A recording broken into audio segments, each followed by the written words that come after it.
I discovered something amazing. There's both a Beetlejuice cartoon and a musical. How did I not know this before? It got me so excited and weird at the same time. It makes me wonder if we really need a Beetlejuice franchise and which entry is the best. So I've decided to rank them all. There will be another song. I'm not totally sold on this one. It takes a long time for anything interesting to happen. The movie feels like a bit of a jumble, like they tried to cram in 4 different sequel ideas all at once. Justin Theroux plays a gaslighting ghost that Astrid falls for, and Monica Bellucci, how does she look so good with all those staples on her face and body, is a pretty weak villain with little depth. If I were dating Monica Bellucci, I'd probably write her into my movie too. They also made Lydia way too easily manipulated. On the plus side, it's great to see Michael Keaton back in his iconic role. He slips into that striped suit like he never left. In the original movie, he was just bad enough that you didn't want him to win. But this time, I found myself rooting for him over some of the other characters. He made Beetlejuice surprisingly likable. Beetlejuice himself was as incredible as ever. Danny DeVito's scene was a highlight. The shark animation was a lot of fun.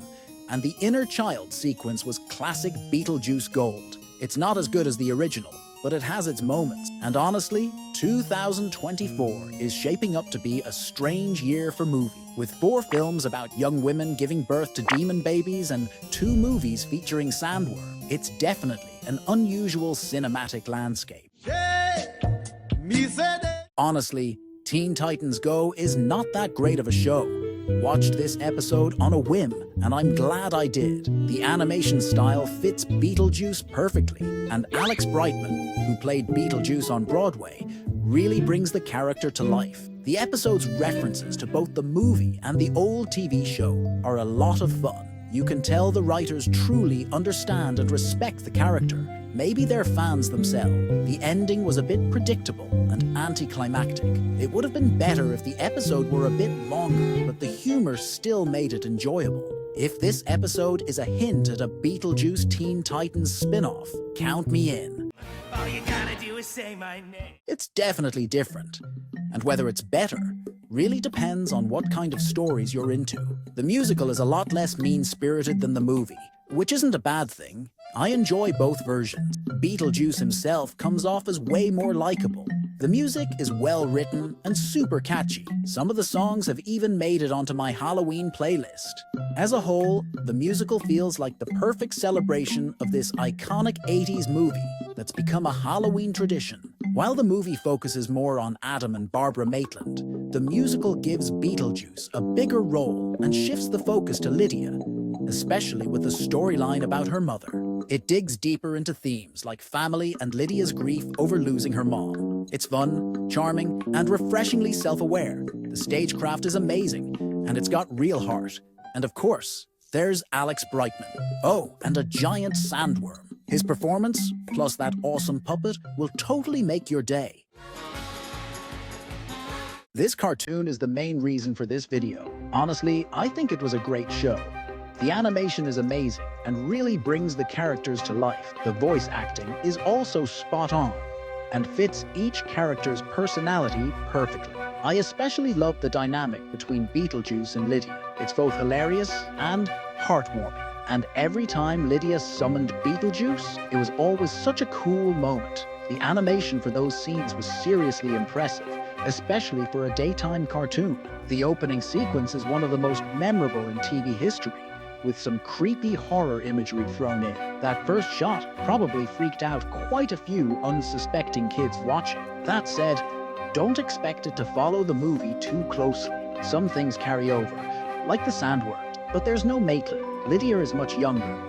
And Beetlejuice, well, he's still a sleazeball, but now he's a lovable sleazeball. He's also Lydia's best friend, though they never explain how they met. Not only can she summon him by saying his name 3 times, but she can also jump into his world, the Neither World, where we meet quirky characters like Jacques, the fitness-obsessed skeleton, Ginger, the tap-dancing spider, and the monster across the street. But let's be real, the main reason to watch is Beetlejuice. The episodes usually revolve around him going somewhere weird or taking on some random job.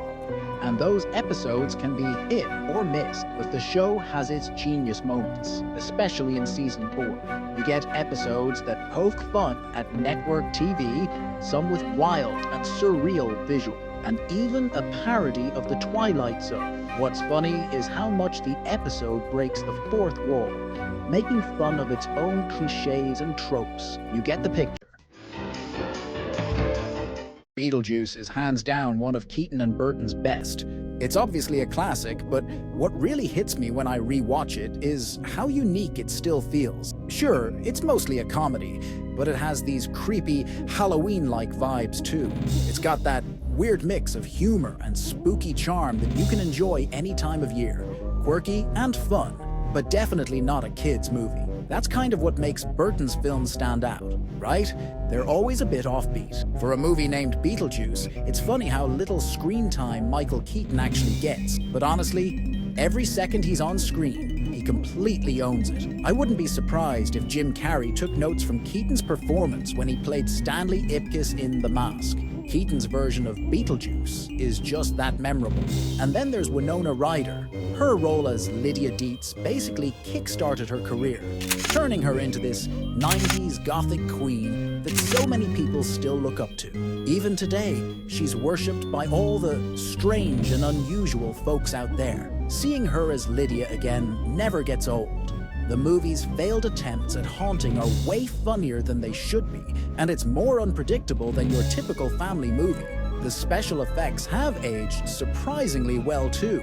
The decapitated bodies, shrunken heads, creepy faces, they still look pretty realistic. Some of it is a little cartoonish, but that just adds to the charm. The whole production design, with its dollhouse look, feels perfect for the story. And let's not forget the costume. Lydia and Beetlejuice's outfits are so iconic, they're forever a part of pop culture. It's no wonder Beetlejuice is still such a cultural staple all these years later. So after going through all the Beetlejuice versions, the movie, the cartoon, the musical, and even the Teen Titans Go episode, I've gotta say, it's wild how this franchise has grown. Do we really need all of these? Honestly, yeah. There's a part of Beetlejuice that'll make you smile.